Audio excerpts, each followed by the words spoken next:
Good afternoon, everybody. Welcome to today's HALN webinar. It's wonderful to see so many of you joining. I hope everyone who is in the middle of this heat wave is holding up okay. It's lovely to see your faces. So if you can put your camera on, that's great. But also if you need to engage with this webinar by kind of lying down in front of a fan with your camera off, that's totally fine too. It's just great to have you in some capacity. Whilst we wait a couple of minutes for people to arrive, we would love it if you could introduce yourself in the chat, tell us where you're joining from, so that we've got a sense of who's in the room, and which systems or organizations you're joining from. Often we find when we run these HALN webinars, there's a lot of connection happening in the chat, people working in similar areas on similar topics who perhaps previously hadn't been in contact. So do introduce yourself in the chat and use the chat as we go to post any questions or to drop in any links to work that you're doing or work that you've been involved in or work that you've spotted that you think might be interesting to those who are on the call today. And hopefully we can use this both as an opportunity to learn from our speakers, but also to create some connections across the HALN network. So it's 12:32. I can see some introductions coming in. Hopefully there'll be a strong representation of coastal areas from across the UK. We can have who does the best fish and chips competition and watch the chat kick off. But yeah, great to see everyone posting in there. So we've got people from Humber and North Yorkshire, Midlands, South Tees, Morecambe Bay, Northeast, East Devon. So yeah, people joining from across the country, which is fantastic to see.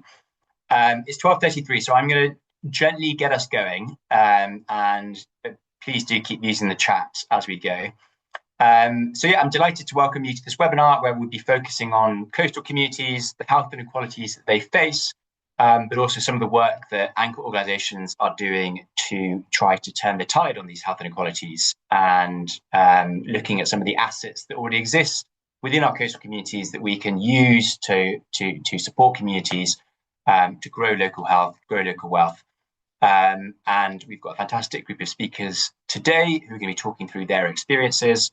Nadia, if you just hop to the next slide, I'll do a very quick introduction to HALN. I'm sure many of you are very familiar with the work we do, but if you're not, in a nutshell, we're a free UK-wide network for people who are either interested or actively involved in embedding anchor approaches in their organisation. We put on a range of different events, such as this one. We also publish case studies and blogs. And in a minute, I will post a link to our newsletter. Sign up in case anyone wants to stay in touch with our work. We're commissioned by the Health Foundation, and the network itself is delivered by Innovation Unit, which is the organisation I come from. So that's the introduction to HALN. So yes, next slide, please, Nadia. So yes, we've got some fantastic speakers for you today. So we've got Nicholas Werren, or Nick, who is the Director of Partnerships at Breaking Barriers Innovation. So Breaking Barriers Innovation's been doing fantastic work convening and coordinating the Coastal Navigators Network, who have been doing fantastic groundbreaking work, looking at coastal communities, the issues they face and what some of the solutions might be for addressing them. I'm going to go ahead and call him the leading expert on coastal health and inequalities. And then he's going to be supported by Kerry Goostrey, who works at Norfolk and Suffolk ICB, who's going to talk about some of the work they've been doing locally to bring this to life and some of the solutions they've been trialling out in places like Clacton and Essex. And then we're going to have lots of time at the end for questions and reflections. We recognise that there is a lot of expertise in the room, as well as the expertise that our speakers are bringing. So we'd love to hear from you on your experiences. So as well as thinking about questions that you have, if you have a story from your area that you want to bring that you think is relevant to the conversation at the time, we'll make some space for that. So that's all from me from an introductory side of things. I'm now going to hand over to Nick to give our first presentation. So Nadia, if you could stop sharing your screen, and Nick, if you take over. Well, thank you very much for that, Ollie, and pleasure to present with the HALN network today. My name's Nick. I'm joined here by one of our Coastal Navigators Network SROs, Kerry Goosetree, who we began work with, and she'll be talking a bit about some of the foundational work for this in Clacton. It is an extremely hot day today where I am in the West Country today. I've turned the fan down a bit so everyone can hear me, but I've witnessed people fall asleep in my PowerPoint presentations before. Never seen anyone physically collapse, but this might be a first today. But to help this out, I've got three sort of key messages to convey today in the PowerPoint. Firstly, for those who aren't aware, what the really key critical reasons why the coast needs a different approach than the generic national example. I'm sure many of you are very familiar with the Chris Whitty report, so I won't cover too much ground, but there is some very, very significant outlying factors on the coast, which makes us a unique place at the moment. So I want to cover off what that coastal model needs to resonate with. Want to provide some examples of how locations can respond to that coastal model. So we've got a bit more time than we usually do for a presentation today. So we have 5 case studies, starting off with Kerry over in Clacton about what the network are doing to respond to that challenge.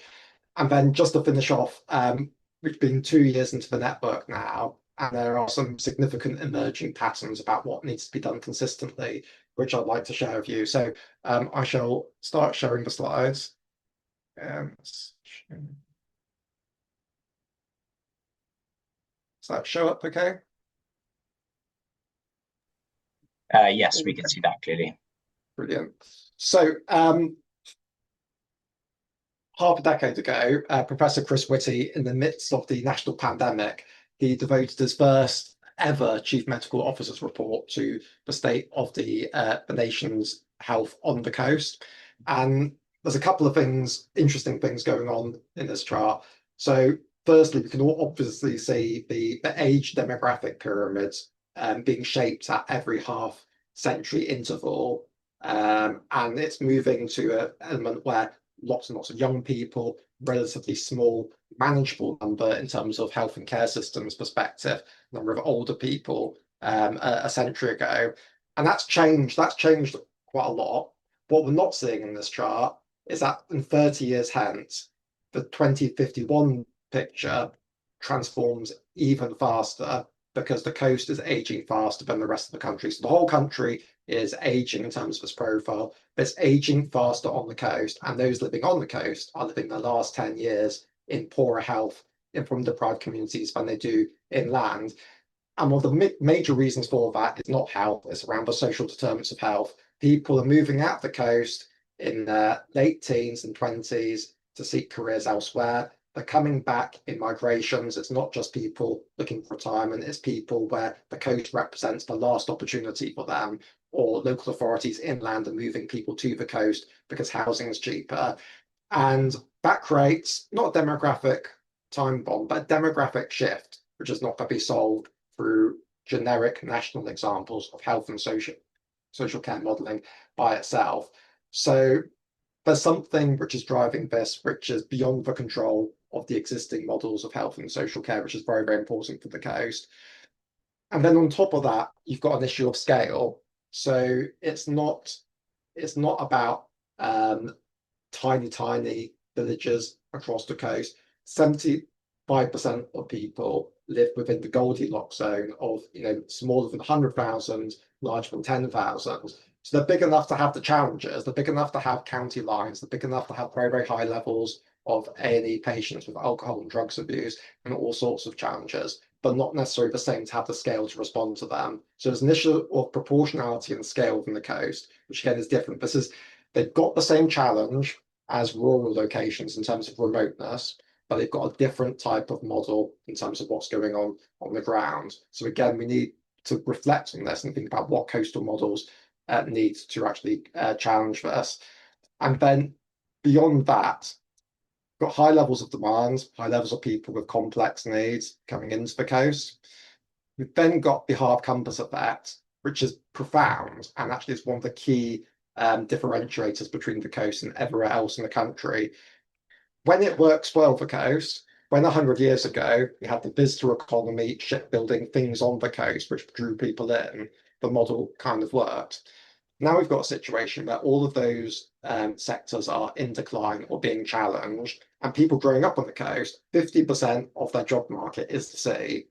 And that also has a trickle-down effect upon employers, because employers think unless you're actually building a sector around the sea or the coast, why would I set up my big call centre on the coast where I've only got 50% of the workforce ratio to think around? Or why does the NHS build a service on the coast when 50% are on the sea?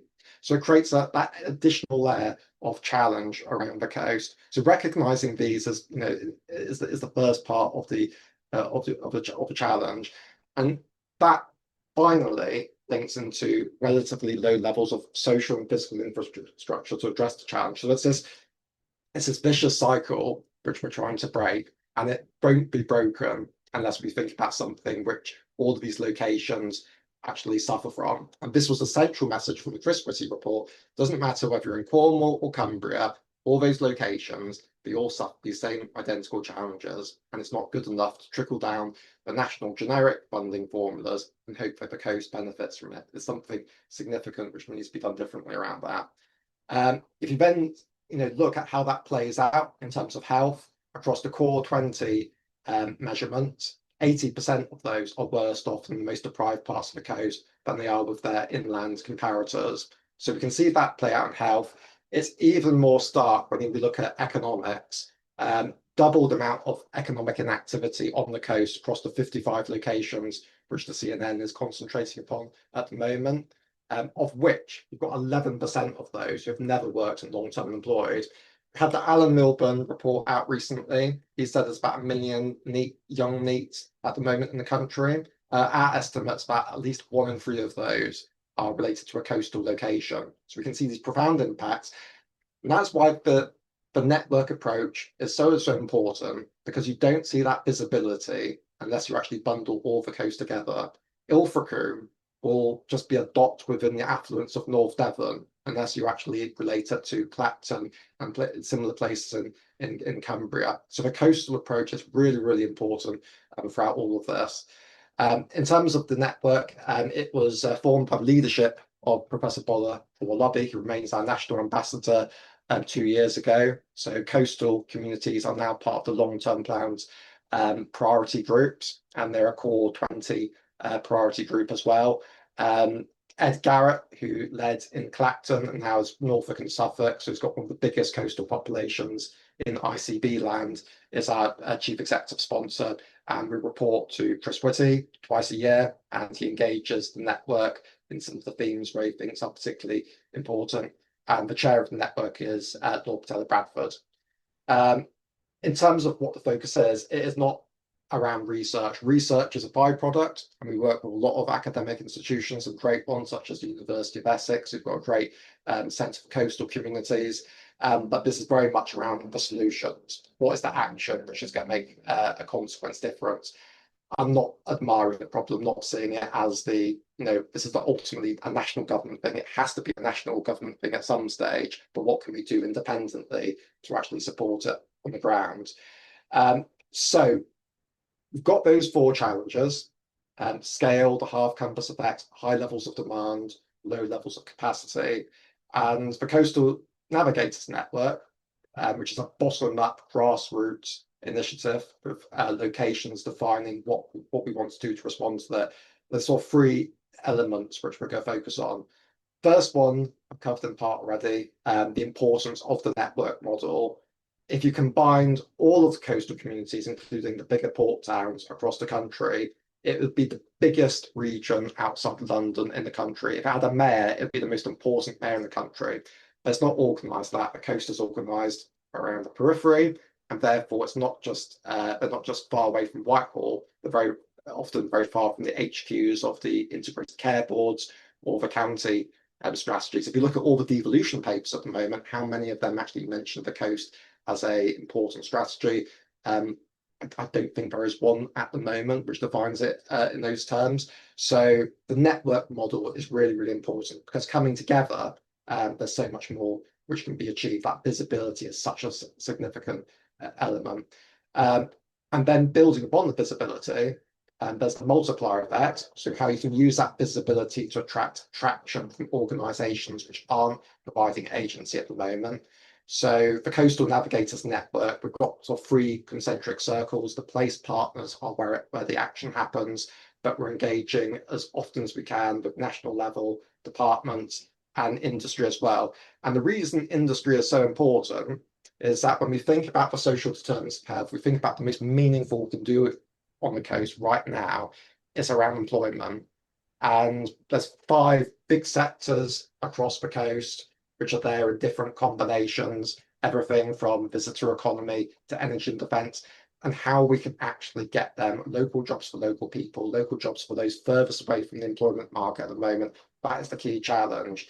And so the network are providing evidence and they're providing partnerships, and that is starting to have an effect. So we're seeing Morgan Sindall, the biggest construction company in the country, which are building a huge amount of new infrastructure, houses on the coast. They're partnering with the network to see what they can do to actually support this and make sure that those jobs go to those furthest away from the employment market. And anyone within the Coastal Navigators Network, Morgan Sindall, will be happy to engage with you. Same way with nuclear and offshore wind, a lot of big plans with Sizewell, Sellafield, the offshore wind companies. Very, very poor track record in those jobs going to local people. How we can flip that on its head. There's going to be tens of thousands of these jobs created in places where tens of thousands of jobs would be transformational. So we're working with those sectors as well. The Premier League and English Football League have set up something called Coastal United to work specifically with the Coastal Navigators Network to use the power of football, the power of the badge to bring people into healthier life choices, healthier opportunities, because we know that the Department for Work and Pensions job centre is not always the most natural thing which young people are gravitating to. So how can we use different ways to bring people in? RNLI, thousands of volunteer jobs, thousands of jobs. And we know how important the RNLI are right now with those alarming reports of people drowning at the moment. 50% of the young people in Torquay have never been to a local beach in one of the most deprived schools. And they haven't done that for a large reason, as they fear about water safety. These are small instrumental things which we can do at place level. Department for Work and Pensions have appointed a SRO, Julia Nix, to support the network and think how things like Connect to Work can resonate on the coast. I've got other examples such as BAE, got big investment in Barrow at the moment, but they recognise that not everyone is going to build a submarine in the near time. How they can use that anchor investment to actually create a sense of hope, but provide diverse opportunities for people who have got a more creative mindset, how we can link that in. So employers and employment are hugely important to the network at the moment. And then the final element is around innovation. And innovation doesn't happen on Teams calls, it doesn't happen in Whitehall, it doesn't happen with management consultants. The innovation happens on the ground, which people are already seeing working, but we can't sustain them, or we're not talking to the right people, we're not partnering in the right way. So just to let you know, this is coming up to the midpoint interval of the presentation. I'm going to pass on with Kerry with our first example of innovation. And Kerry, I'm not sure I can introduce you possibly myself, given your illustrious background, but over to you. Hi everybody, I'm Kerry and I work for the Suffolk and Norfolk ICB. I suppose a little bit of a background is my role started probably back about 5 or 6 years now when we started looking at the Clacton Place model. It quickly developed from Clacton Place into Tendring Place because of the reach and the scale of what we realised we were having to deal with. So my role was to develop a whole system partnership, bringing together health, local authority, education, employment and community organisations. And it was around a shared ambition to make improvements to local people. I was really passionate that for local jobs for local people. And I think Nick alluded to that when we talked about some of our big investors in the local area. Often they looked further afield to fill those vacancies. And I was like, no, that's not going to happen. We need to start sowing the seed with our next generation to make sure that they are prepared and ready to access those jobs of the future and the jobs that were around now. In this space, I was really lucky that I had some excellent support from Nick and the BBI team, and I would honestly say that we probably would have done what we've done, but it would not have been at the scale and pace of what we managed to achieve without the support of BBI in that space. So I always want to make sure I give them a shout out, because they were absolutely really important in us achieving what we did. I think one of the things that's really important to remember is that we needed to make sure that we delivered this in partnership with everybody in our area, whether that was the DWP, with health providers, NHSE, and those community and voluntary sectors as well. I think we were quite lucky as well in the fact that we had a huge investment from the likes of Freeport East, and off of our coastline we had some major wind farm clean energy companies, for example RWE, and we had some significant health infrastructure being built in the guise of the Community Diagnostic Centre. I always have to think about how to say that because I get the words jumbled up. When I say about engaging with those other sectors, an example of that was I actually wrote RWE, the wind farm people's school engagement programme. They had seen and heard of the one that we had done for health and social care and was like, we need to be involved in that. And it wasn't just a matter of, oh yeah, this is what we did. I actively helped write their programme for them. A lot of the work was around helping partners to see why health sits across everything, including employment and economic development. And once those links were made, things started to move along a lot more quickly. I think one of my proudest moments when I realised that had happened was we delivered what was called a Step into STEAM event for primary school children across North East Essex. And we brought together a whole host of local employers to talk to young people around what the future holds for them. And it was really interactive and it was amazing. We were lucky to have BBC coverage of the event because it was the first of its kind. But my proudest moment of that day was when Rose Builders, one of our major construction companies in our local area, was interviewed. And they didn't talk about what Rose Builders was going to get out of it. They talked about the impact that they would have long term for the health outcomes of our local community. And at that point, I wanted to punch the air and go, yes, this message is finally getting through. People are starting to understand why health is everybody's priority in this space. I do tend to go on for a while, so I'm going to try and speed things up. Next slide, please. One of the key principles of Clacton Place was that change should be shaped by the people that live there. Quite often we talk about the white knight effect, where organisations come in, they say how bad your area is, they try to make a few changes and then they disappear into the night again. And I wanted to make sure that that wasn't going to happen in the Clacton Place space. So one of the things that we wanted to do was make sure that local people's voices were heard. So the peer research programme was designed to understand lived experience, and particularly from people facing disadvantage, poor health and unemployment. And instead of professionals making assumptions, which they all do and we all do, we trained local people to speak directly to their communities. And this was especially important in the coastal area where traditionally engagement doesn't often reach the people that need it the most. We worked with trusted partners again, like the DWP, NHS England, Essex County Council, and the most amazing community group called Summit Services, who had been working in the area for around 20 years. And they were a trusted local organisation that residents knew and believed in. The findings that we got from that research really brought things to life. It was the fact that people weren't just facing skills gaps, they were dealing with multiple barriers like mental health, low confidence, isolation, financial pressures, difficult experiences with services, and also digital exclusion.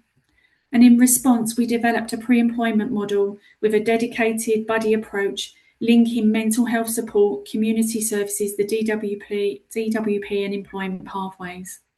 And in the first year alone, we saw 248 people engage, and we saw over £100,000 of system savings through reduced demand on hospital care and reintegration, I don't know if that's the right word, into the criminal justice system. For me, it wasn't just about getting people into work. It was about the confidence, the stability, and giving people the right support at the right time so they could move forward at whatever point they were in their lives. Next slide, please. Oh, I'm channeling my inner Chris Whitty now, aren't I? It's rubbing off. Another real good example of how health and economic inactivity and employment worked was the delivery of our diagnostic centre. We made sure that during this process that there wasn't the problem of NHS staff already working in the system just moving into these new job opportunities. We needed to make sure that they were going to be new people coming into our sector. So what we did, we worked with partners across education, employers, the NHS, to build pathways into training, work experience, and linked into the actual workforce for the CDC. And out of those 243 students, as you can see on the screen there, 91% of those gained entry into the project to understand the different types of jobs that are on offer. Quite often we hear that it's often people think of health and social care as just doctors and nurses and care workers. And 97% of those then became active participants on the project. And again, I know I'm reading off the slide there, but as you can see, 158 people then went on to employment within ESNEF, which is East Suffolk and North East Essex Foundation Trust, and into other local employment as well. Because I was really passionate again that even if somebody wasn't successful in getting a role within the diagnostic centre, that we would actively support them into other roles within our local area as well. Next slide, please. Okay, just finally, the impact I think the Clacton work had was looking at the strength of partnerships and the willingness to do things differently. My favourite phrase is, if you change nothing, nothing will change. And I think in Clacton, we absolutely turned the tide around making that change. It was people's shared responsibility and focus that made us achieve what we needed to achieve. And we had to break away from just looking at those organisational barriers. I think this was particularly important in a coastal and rural system as well, where people are often dealing with multiple challenges. And while no single one of our projects can take credit, the approach showed that real change happens when all of our organisations come together around those shared goals. And for me, I think the most important part was the people. When residents are generally included and involved in shaping what happens, not just consulted, but actually listened to, it changes everything. And it feels much more real, more grounded, and more hopeful. And I think that's what stayed with me most out of all of the stuff that we've been doing in this space so far. Thank you. Thanks very much, Kerry. And Kerry's so passionate about this agenda that she continues to be heavily involved. She's moved from Essex to Suffolk and Norfolk ICB, and she's involved in 3 of our locations at the moment, including Great Yarmouth. I thought it'd be worth sort of thinking about that, because the Clacton model demonstrates so many important aspects of what this is about. It's absolutely not the white knight effect, absolutely about, we've got smaller resources, how we can make those resources work harder by working together, and making sure that the local residents are in the driving seat. So that's very, very much what the Coastal Navigators Network aspires to. Around that time, NHS commissioned a report called Turning the Tide to look at, in the absence of a national approach, what local systems could do to address the Chris Whitty agenda. And there was 2 projects at the time which were quite significant, Clacton and the Isle of Sheppey. And the Turning the Tide report spoke to a lot of the other ICBs across the country. And the network element became a key sort of success factor. So the CNN was piloted last year with 6 locations to see how 6 locations working as one unit could work more effectively than working individually. One of the consequences of that is that the evidence for that was used by NHS England's inequalities team to ensure that coastal communities are now part of the NHS long-term plan, which is great. But now the real next 9 years around what that actually means in practice, what the response will be, which is why the CNN wants to hold this long-term plan to account in that regard. And as of today, there are 19 priority locations, and there are 148 coastal communities in total in the country, of which 55 are what we classified as doubly deprived in terms of both health and economic indicators. I won't go through all of this, but I will pick out a couple of the, I think, interesting examples which complement Kerry's pen portrait around Clacton. So in Fleetwood, lots to be learned from Fleetwood, real crisis around young people and mental health. Just to illustrate this, 4 years ago, 70 weeks for CAMHS referral for young people, mainly because the specialism was 16 miles away in a place which has rubbish transport. Transport comes a lot on the coast as a key issue. And the consequence of that is that in 1 year alone, you had 149 kids from Fleetwood in A&A with self-harm. You just think about the scale of that in a community the size of Fleetwood. Those are the ones becoming visible. They're the others. So it's a very significant issue. Highlights the very high levels of demand, low infrastructure. So they came together, a school, a GP, an opportunity around a youth hub, 2 elements they want to look at: Thrive Network, to take CAMHS services into as many different locations in the community, not 16 miles away, in all sorts of settings, and developing a hub, but a youth hub which was co-produced with local people. And there's a whole section on this, as we've got with all the CNN projects around what's happened. But in terms of the Thrive Network, people say, what's the evidence of these things working? But the evidence is very clear in terms of what's coming through, in terms of the reduction, 54% reductions in CAMHS, nearly 60% in reductions of admittance to A&E. And in terms of the hub, that 67% reduction in antisocial behaviour, that was a byproduct of this. And the police came to the hub to ask them what was going on, because they've just noticed ASBOs were just going completely down. What was the secret of this? All of this, about £40,000 of additional funding, and they had to be really creative with the rest of it. It just goes to show how much can be done.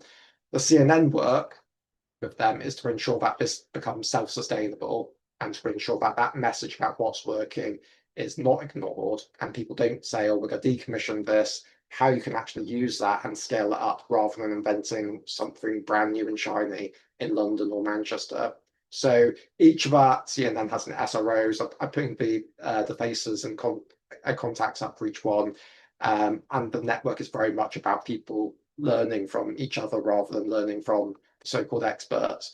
Another example, different element of the age pyramid, is Southend and C and Canvey, who combines the cluster to look at healthy aging.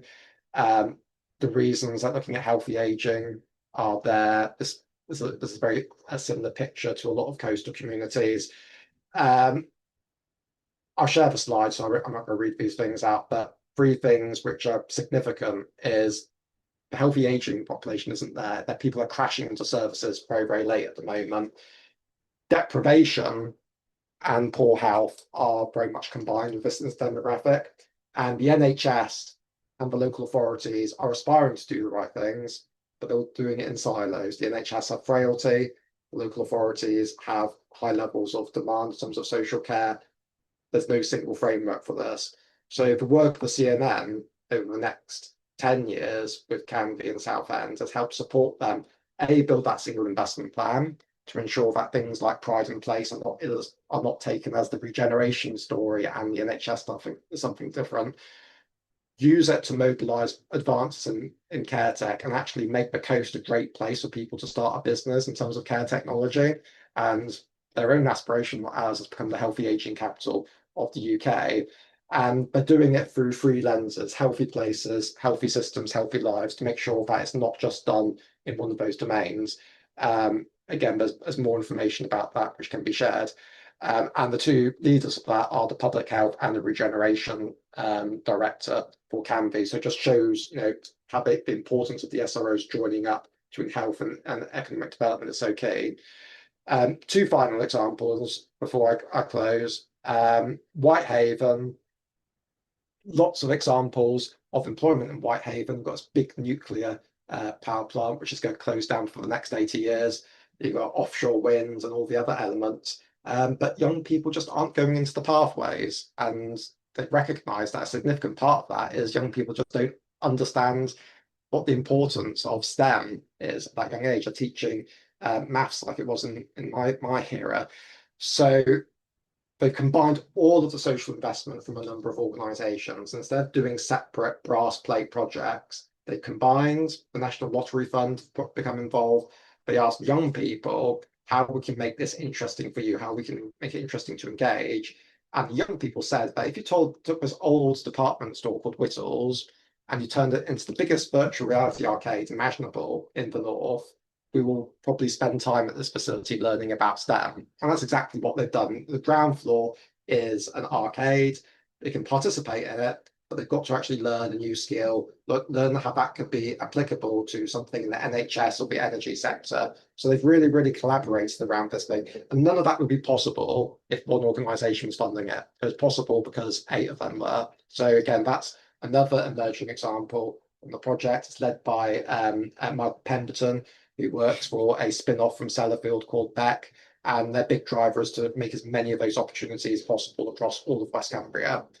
And then the final one is about the cluster approach, where multiple locations can actually combine to actually do more than they can individually. So on the East Coast, we've got 3 locations, including Great Yarmouth. Within them, they're looking to do something really concrete around economic inactivity. So this is the pie chart of the people who are economically inactive across those 3 locations. They're not going to try and do everything at the same time. What they're really interested in is less around the disengaged, because their feeling is that they represent less of a challenge to the system. It's the discouraged workers where they can think the real value can be made, where people just don't see any opportunities at all whatsoever, and how they can work intensively with those. It could be people from neurodiversity, people who've left prison, people who've just left no confidence, which is a lot of people on the coast at the moment. And so the partnership of work which is emerging from that is how all of the organisations which have a role to play this, everything from the DWP to Sizewell to the wind farm to a new hospice which is being built in the area, can make within 12 months 500 positive destinations work for those local people, everything from work experience to a new career chapter. And if they can get those 500 into a better place, the next year is how they can actually extend that to multiples of 500. But we need these clear metrics to see how we're doing. So there's a lot going on across the network, and thank you for everyone who sort of remains with me so far. There's 19 locations at the moment. They're all doing something different. But there are a couple of patterns which are coming up, which I'd like to talk about. I think there's 3 dominant themes which are emerging, which cover every area in some form. So healthy aging I've addressed, and there's a specific healthy aging action network for the CAN being launched on the 10th of August for locations interested in this area. And there's an open expression of interest out there, which I'll come on to. But healthy aging is one significant element. But the best way to do healthy aging is to start young and giving those young people the best opportunity, because they will become the unhealthy aging unless we actually start doing stuff around that as well. And then the final element is positive destinations. It's not just enough to give them a new service redirection or give them a new bit of training, get them into a proper positive destination. Those are the 3 things which are coming out quite clearly. And then the final thing, almost final thing to talk about, are the consistent enablers which are coming across. Employer-led community of practices are so valuable when the employers are actually working for you rather than being treated as the employer committee. When they're taking ownership of this and they can see the value of local jobs for local people, everything becomes a bit much easier. all sorts of partnerships, but partnerships, if you don't have the partnerships, none of this will happen. There's not one location on the CNN which is not about partnerships. And then you've got the role of anchors, whether it's the big hospital or the big nuclear power plant, but those can be distractions. And some people can actually say, well, if I don't get that job in Sellafield, my life is over. We need that then to amplify their value, not dominate the area. And the opportunities within social value, lots of untapped potential between the bigger organisations about the way they spend their social value. A lot of it not very well placed at the moment. The final thing which is coming across, there's a big launch in Bridlington in Yorkshire soon. They're developing a health and wellbeing campus with the support of the ICB. Hubs spaces are incredibly important. And there's digital poverty and there's digital not spots, but there is also evidence that we can use digital as a force for good to engage people in a different way. So those are the 6 common things. Just to finish off, and this is the general finishing off phase, I promise. We've got an open door policy to locations. It has to be a community. It can't be a ICB or a county. But if you've got a site, a challenge, something you want to do within the next 12 months, and you're able to support it through the minimal match funding for the CNN, which is required to do our work, then for an open door policy at the moment. And we represent any priorities, not just around the ones I've spoken about. There's a Healthy Aging Action Network, which is being set up, which will act within the network, but it's got a bit more focus around that theme. And there's still some time for expressions of interest around that.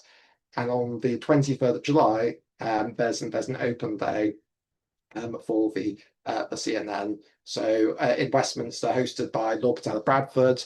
We've got a number of the dignitaries coming on. Virtually all the SROs will be there, looking at those 3 challenges and also thinking about new areas and new things we can be doing. I will stop sharing there. Thank you very much, Ollie.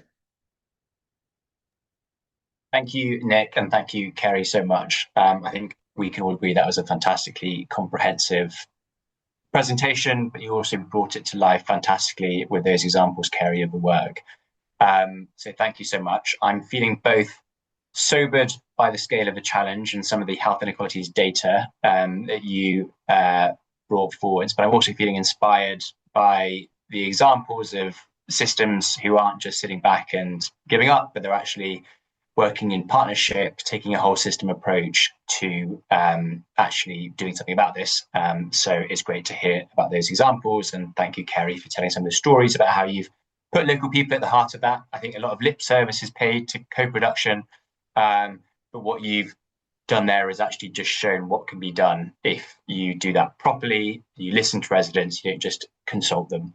And that's actually how you really start to turn these things around. So thank you. That was brilliant.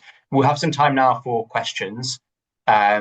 We also have time if people want to share examples of their work that they are proud of or anything that they have learned in trying to crack this in their place. We're keen for both. And you can either drop your question in the chat or we love to hear from people. So feel free to raise a Zoom hand, and you can do that by pressing the React button at the bottom of your Zoom windows, and then that should pop up with an option to raise your hand. I'll kick off with a couple of questions whilst we wait for others to have a think about what they might like to share. So Nick, let's start with you. You have alluded at various points to the extent to which the government is taking this seriously and acting on it. Obviously, we've had the Chris Whitty report. Coastal communities are referenced in the Core 20+5 framework. I think I did a quick search before this call. There's some references in the 10-year plan, but there's not a kind of dedicated program of support. So yeah, to what extent have you seen national government actually prioritising this through programmes investment?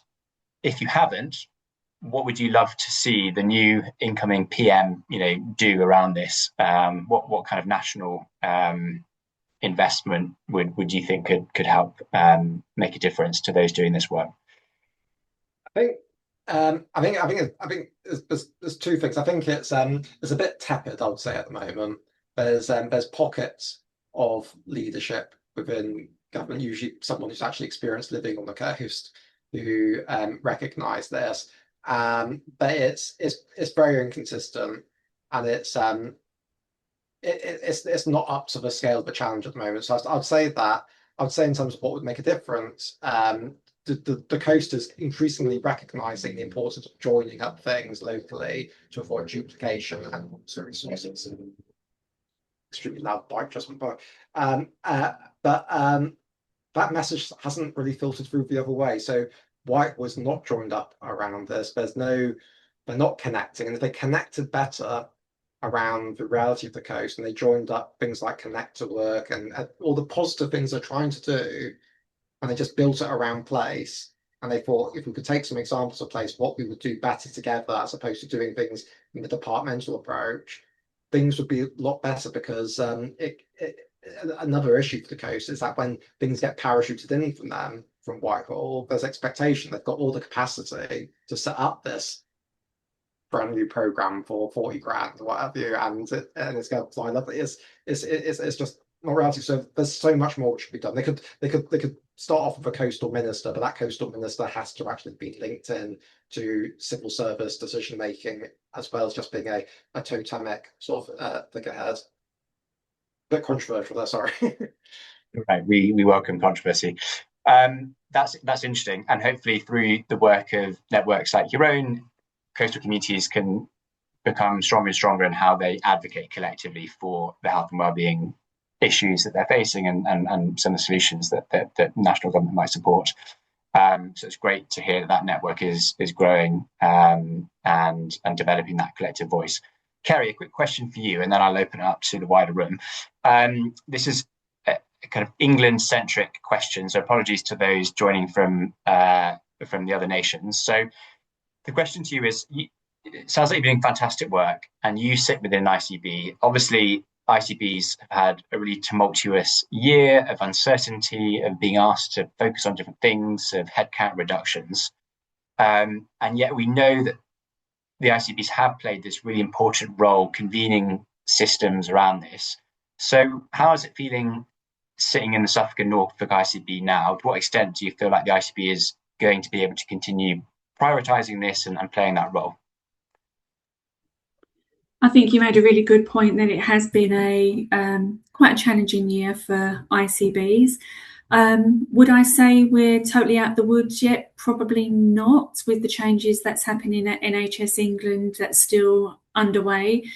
I think that the risk that we've got is, with funding being cut and stuff like that, that some of this stuff could fall through the holes in the net. So I think that's why it's even more important that we're pushing this agenda and making sure that we're working together.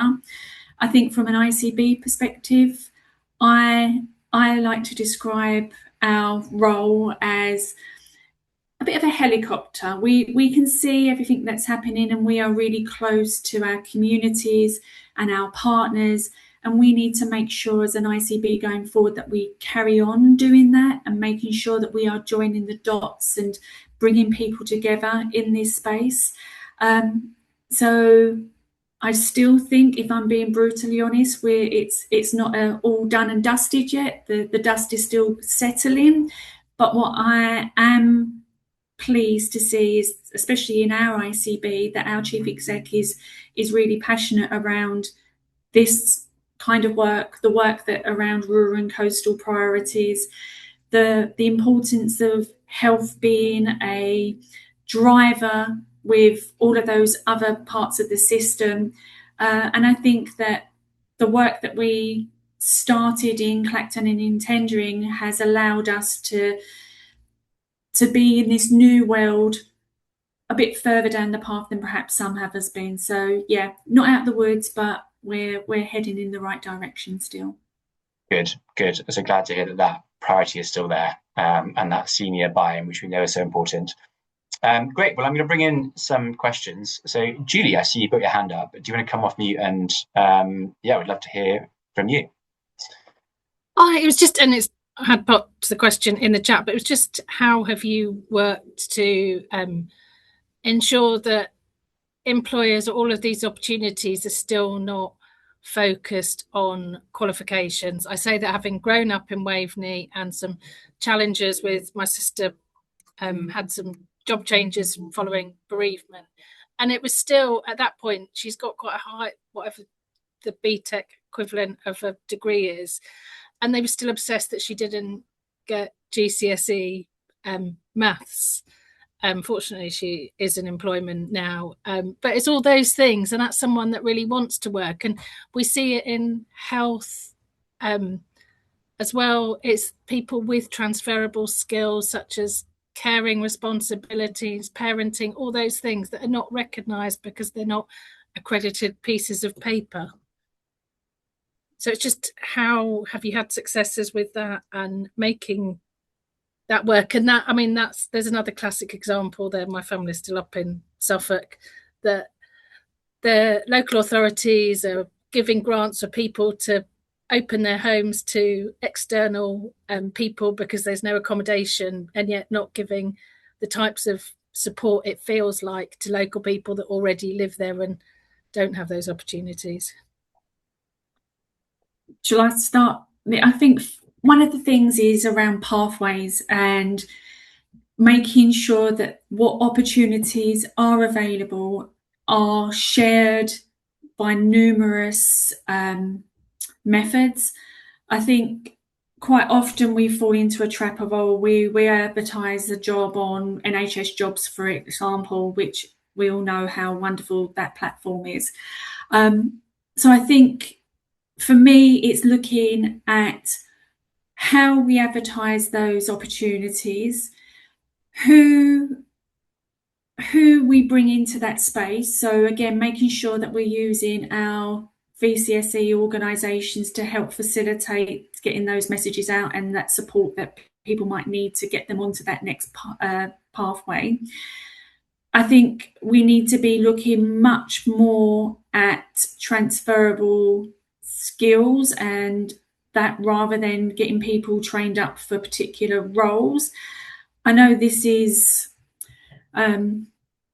sometimes it feels like a bit of a pipe dream, but that whole thing about if we change nothing, nothing will change is absolutely a prime example of this. So it's around our responsibility to keep pushing back to those organisations and saying, right, what are you doing to support people furthest away from the job market? Okay, they might not be your workforce right now, but again, it's that getting people to understand that bigger picture. Okay, they might not be your workforce now, but by offering them some work experience or a placement or going to talk about what your company does, just gives them that little bit of a sense of hope. So there's different touch points along the way, and looking at how we get people to those different touch points using a whole range of trusted communication pathways at the same time. And I probably haven't described that very well, and Nick's probably now going to do it much more eloquently than what I am. Definitely not, but I think it's an issue which is coastal and national in terms of the skills qualifications conundrum. But on the coast, it's so pronounced so much more because the opportunities are so much more constrained that if we're going to fix this, I mean, we need to fix it on the coast. We can do it on the coast. Everywhere else becomes easier. I think, NHS is probably one of the worst examples on this, and it's not just about qualifications. It's about NHS jobs. It's how do you actually get through that without being already working at NHS is a challenge. But I think what the network's doing, Julie, is that there's at least three really, really good examples of where things have worked. So for Isle of Wight, done an amazing program where they've just flipped it on its head, and they've just worked intensively with young people and the employers at the same time. The Apollo program in Great Yarmouth, and they're now exporting that one that's been so successful over to Lowestoft. And the third example would be Dorset, the vocational scholarships program. None of these were cheap, but the consequence of not doing it becomes much more expensive with the young people if they become disengaged. So they've been quite creative in the way they've used that money, I think. But there's a lot of work to be done on this. It's not solved by any means. Thanks, that's really helpful. It's just, I think that's the other bit, isn't it? Just coaching the people that are looking for opportunities to say, actually, that's not okay, and to be assertive to explain the skills. that they have, or that one thing might have trumped another in a different way, or where they've got, like you would do in an interview almost, you'd say, well, I've done this, this and this, might not necessarily have the piece of paper for it.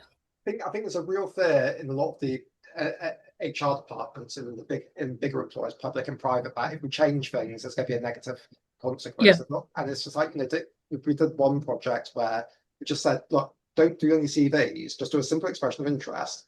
Don't do formal interviews, just have a chat in the cafe, show them the workplace. And once they did it worked. Yeah. And they wouldn't go back to the old thing, but they had to. So I think, Julie, just going back to one of those intervention points, those community-led employer practices where the employers are doing it, they're not being forced to do it by the system. I think that is really valuable as well. Yeah. No, that's great. Thank you. And I've just dropped a link. Thank you, Samuel's dropped a link to a good case study as well. And we've just dropped a link to a case study that HALN has done, where we looked at the widening access work that has been done at Swansea Bay. And again, just emphasising what Nicholas and Kerry were saying, they had a situation where they had a group of students who were on a local independent living skills course being delivered by Gower College. And they saw real potential in these students that were doing this kind of time-bound placement. And they thought they would be fantastic candidates for apprenticeships that were being recruited kind of further down the line. But they recognised that going through the traditional approach of running interviews for these apprenticeship opportunities wasn't really going to suit these particular candidates well. So they had a conversation internally and they thought, can we do this differently? Can we recognise the time they've already put in on this placement as a way of them demonstrating their suitability? And for those that have demonstrated that, can we just offer them the apprenticeship? And it took some, internal wrangling, but they were able to do that. And so these students were given apprenticeships. They didn't have to interview for them. I think that's just a great example of not just defaulting to how we've always done things and being a bit creative and flexible when you see those opportunities. Somehow we're at 1:28 and we're running out of time, but it's been a fantastic session. So just another massive thank you to Nick and Kerry. We've had an ask in the chat for those opportunities of getting involved in the network. Nick, if we could include those in the email that we send out to everyone afterwards. So yes, we will share the slides from this. We'll share the recording from this on our YouTube page, so that you can share this with colleagues if you think it's going to help them. And we'll also share from Nick how you can get involved in the network if you are interested. And the final ask for me in the final 2 minutes is we love to get feedback on these events, what we could do differently, what works. So I've just dropped a feedback link in the chat. I've also dropped the link in the chat there for anyone that wants to sign up for our newsletter, so you can stay in the loop about things we're doing at HALN. I'm going to end it there. So you have 1 minute to fill in that feedback form for me, and I'll be very grateful. So yes, just another massive thank you to Nick and Kerry, and I hope you all can take this into your work in some way. And good luck surviving the rest of this heatwave. All right, thanks everyone. Take care. Thanks everybody.